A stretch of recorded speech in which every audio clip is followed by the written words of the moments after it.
नमस्कार, आदाब, सलाम, स्वागत है आपका लाइफस्टाइल ब्लॉग में।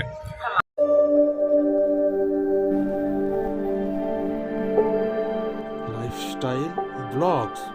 Subscribe now and press the bell icon.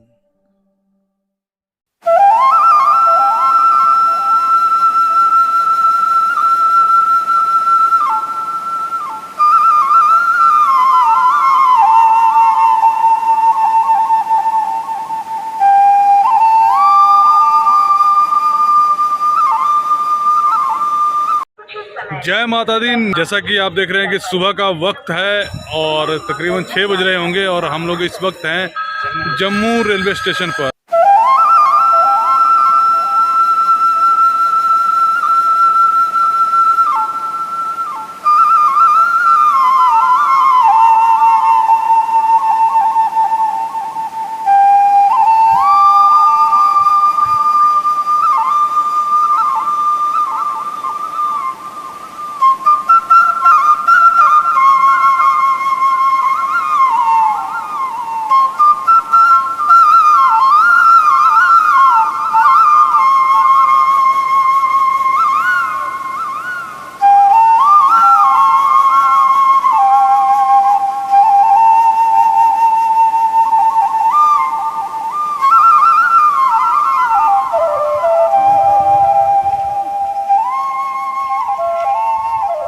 आज हम जा रहे हैं माता वैष्णो के दर्शन करने के लिए। जैसे कि आप लोगों को पता था कि मेरे कुछ क्लाइंट थे, जम्मू से आए हुए थे दिल्ली में, तो अचानक माता का बुलावा आ गया, तो हमने सोचा कि चलते हैं, दर्शन करते हैं माता रानी के। और हकीकत बात बताएं तो मैं पहली बार माता वैष्णो के दर्शन करने के लिए जा रहा हूँ। तो मेरे साथ जो जा रहे हैं वो हैं, ये है सुखनंदन। नमस्ते, प्रणाम। और ये सुखनंदन है, ये सुखनंदन के बड़े भैया प्रभु जी, नाम भी प्रभु। आइए आइए इधर। और ये बेसिकली यही जम्मू में ही रहते हैं, है ना? जम्मू में रहते हैं, जम्मू में ही रहता हूँ। और यहाँ से ये मेरे पास दिल्ली गए हुए थे और इनके साथ 2 सहयोगी और हैं। आपका नाम क्या है? ये प्रेम कुमार जी हैं, अमित कुमार जी। तो चल रहे हैं माता रानी के दर्शन करने के लिए में कटरा के बस स्टैंड में। और यहाँ पर सुखनंदन मेरे साथ है और इस वक्त हम लोगों ने डिसीजन लिया कि रात का मौसम है तो हम लोग रात में चढ़ाई शुरू करेंगे माता वैष्णो के शरण में जाने के लिए।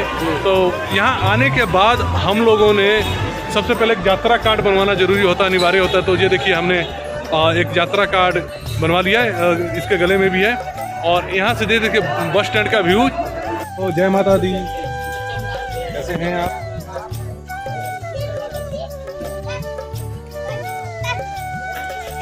आपका बॉडी थोड़ा सा मॉडलिंग कीजिए, बैठिए, बैठ जाओ। और यहाँ से अब हम लोग चलेंगे माता के पास।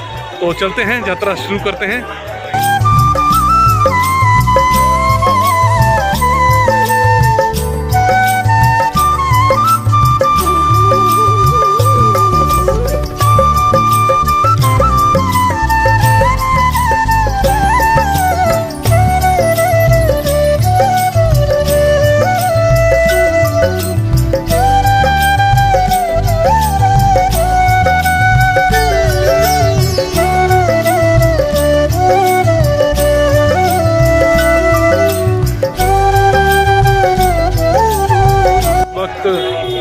मैं और सुखनंदन आगे बढ़ रहे हैं ये यात्रा कार्ड लेके। और यहाँ पर होगी चेकिंग। तो आगे की चेकिंग की जो फॉर्मेलिटी पूरा करने के बाद फिर नेक्स्ट बाणगंगा की तरफ हम लोग आगे बढ़ते हैं। तो लोग आगे की तरफ जब बाणगंगा की तरफ माता वैष्णो की यात्रा में बढ़ते हैं तो सबसे पहले ये द्वार आता है और इस द्वार पर चेकिंग की जाती है। देखिए रात में भी जोर शोर से कितना जुनून के साथ माता वैष्णो के जयकारे लगाए जा रहे हैं। और यहाँ दर्शन पॉइंट, ये बाणगंगा का पहला पड़ाव यहाँ से। यहाँ पर प्रसाद की दुकानें सब लगी रहती हैं और यहाँ पर जगह जगह आप माता वैष्णो के भवन का दर्शन कर सकते हैं। फ़ोटो खींचने के लिए बना रखा है। कितनी पौड़ियाँ हैं? 425 पौड़ियाँ। तो अब हम लोग 425 सीढ़ियाँ हम चढ़ के माता के चरण शरण में पहुंचने वाले हैं।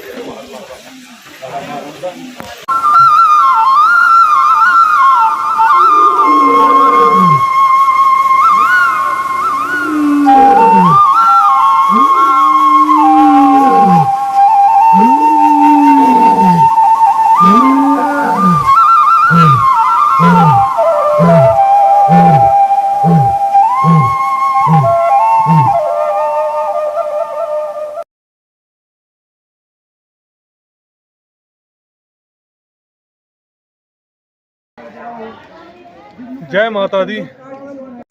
कौन कहता है कि माता वैष्णो देवी की यात्रा के दौरान माता के दर्शन नहीं होते हैं? मुझे तो हुए हैं। अब मैं आप लोगों को बता दूं कि जैसे मैं कटरा पहुंचा था तो भैरव बाबा के सवारी जो रूप में थे, एक अद्भुत कुत्ते का मुझे दर्शन हुआ। उसके बाद से गर्भ गुफा के पास मुझे हनुमान जी का भी दर्शन हुआ, और इसके बाद रास्ते में हमें माता के सवारी सिंह यानी कि शेर के भी दर्शन हुए। तो इससे साक्षात पता चलता है कि सच्चे मन और श्रद्धा से अगर माता का ध्यान किया जाए तो माता जरूर दर्शन देती है। बगैर कुछ नहीं होता है। मोबाइल मैंने फुल बैटरी चार्ज किया था ताकि रास्ते में ब्लॉग बना के आप लोगों को दिखाऊंगा, लेकिन डिस्चार्ज हो गया। किसी तरह से अरेंज किया है, और जैसे कि देख रहे हैं कि हम लोग तकरीबन 4 घंटे की चढ़ाई। और देखिए कितना खूबसूरत ये शहर लग रहा है, जम्मू शहर का कटरा शहर बहुत ही प्यारा खूबसूरत लग रहा है। और चांद देखिए माता के सामने, ये चांद उजाला किए हुए है, यानी कि अपनी चांदनी से छटा जो रोशनी है मंदिर के भवन में 4 चांद लगा दे रहा है। तो चलिए, जहाँ तक मौका मिलता है मैं वीडियो बनाता रहूँगा, आप लोगों को दिखाता रहूँगा। बस बने रहिए, लाइक शेयर कमेंट करके मेरा हौसला बढ़ाते रहिए, और चैनल को सब्सक्राइब करना भूलिएगा। तो चलें आगे बढ़ें। माता बड़ा प्यारा नज़ारा, सुंदर नज़ारा दिखता है यहाँ से माता का भवन का। और जो घोड़े खच्चर से लोग जो चढ़ नहीं पाते हैं, साइड जा, जो लोग चढ़ नहीं पाते हैं तो उनके लिए जो व्यवस्था है, हम लोग तो सीढ़ियों चढ़ के आए हैं। ये अर्धकुंवारी मंदिर से बाहर का नज़ारा रात में कुछ ऐसा दिखता है। ठंड थोड़ा सा बढ़ गया है, जिसकी वजह से मुझे फिर से ब्लेजर पहनना पड़ा है। ये जो मैंने आप लोगों को अभी दिखाया है, ये माता रानी वैष्णो माता की गुफा तक पहुंचने से पहले गर्भ गुफा पड़ता है, जहां पर माता वैष्णो ने 9 महीने तक विश्राम किया। तो इस गुफा का दरवाज़ा जो है, गेट जो है अभी बंद है, और तकरीबन 12 बज गए हैं, तो शायद बंद हो गया। तो जब खुलेगा तो उसके बाद से घंटों लंबी लाइन लगाना पड़ता है, क्योंकि कहा जाता है कि यहाँ पर दर्शन करने के बाद ही माता वैष्णो के हम दर्शन कर सकते हैं। तो हमारे पास तो कुछ ऑप्शन बचा नहीं है कि दूर से आए हैं और डायरेक्ट दर्शन भी नहीं कर सकते। तो एक रास्ता निकाला है कि डायरेक्ट गुफा तक जाते हैं, वहाँ पर माता के इमेजिंग करके जैसे मन में ध्यान में लगाकर और दर्शन करेंगे। उसके बाद से आगे के लिए हम पड़ाव के लिए बढ़ते हैं। तो ये व्यू जो आपने देख लिया, थोड़ा सा हम आगे चलते हैं जी अपनी पूरी टीम के साथ, और चैनल पर बने रहिए लगातार। ये जो आप लोग देख रहे हैं अर्धकुमारी पर, यानी कि अर्धकुमारी माता का जो गुफा है बंद है, गर्भ गुफा जिसको कहते हैं। और जो दर्शनार्थी हैं लोग, वो यहाँ पर घंटों लाइन में लगकर इंतजार कर रहे हैं कि कब माता का गुफा खुलेगा और कब दर्शन होगा।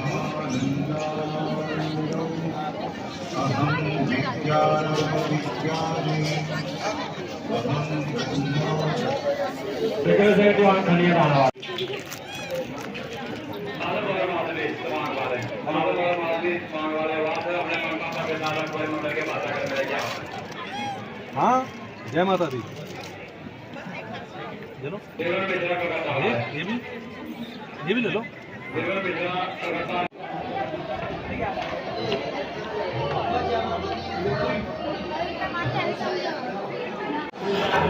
फाइनली 404 मतलब कि 10 बजे चढ़े थे और 2-3 बजने हैं हम लोग।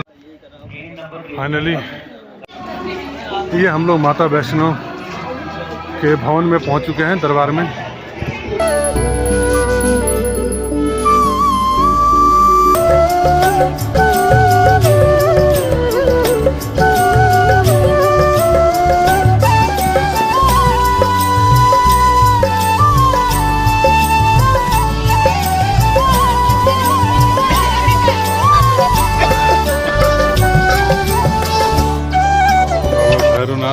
दरबार। कहा जाता है कि अगर माता रानी के दर्शन करके अगर आप वापस लौट रहे हैं तो उसके बाद बाबा भैरवनाथ का दर्शन करना अनिवार्य होता है, क्योंकि अगर मनोकामना पूर्ण करना है तो दर्शन करना जरूरी है। माता रानी ने बाबा भैरवनाथ को वरदान दिया था कि जो भी भक्त माता रानी के दर्शन करके लौट कर आएंगे और तुम्हारा दर्शन करेंगे, यानी कि बाबा का दर्शन करेंगे, तो उनकी सारी मनोकामनाएं पूर्ण होंगी।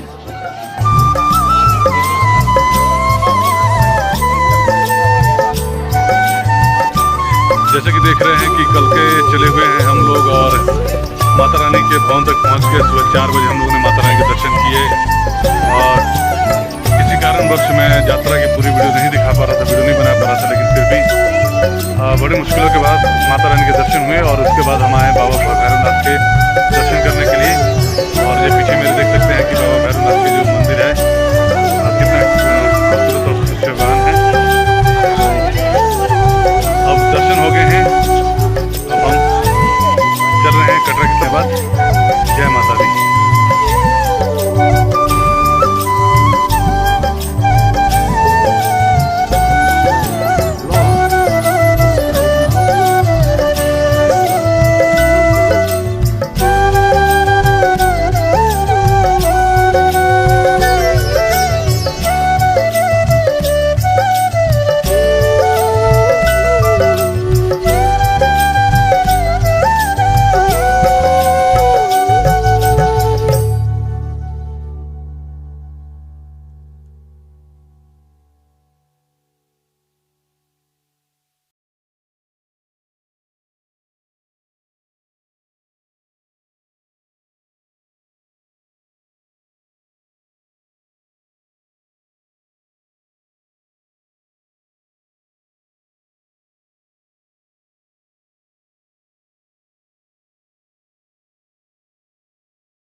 कौन कहता है माता वैष्णो के दरबार में आके माता के दर्शन नहीं होते। मुझे तो हुए हैं दर्शन, क्योंकि कुछ चमत्कार ऐसे हुए हैं कि जैसे कि आप देख सकते हैं कटरा में भैरव बाबा की सवारी, भैरव बाबा के रूप में एक अजीब सा मुझे कुत्ता मिला जिसको मैंने बिस्किट खिलाया। और उसके बाद बीच रास्ते में जब हम लोग रात के पहाड़ियाँ चढ़ रहे थे तो जंगल में हमने माता रानी की सवारी शेर को भी विचरते हुए देखा।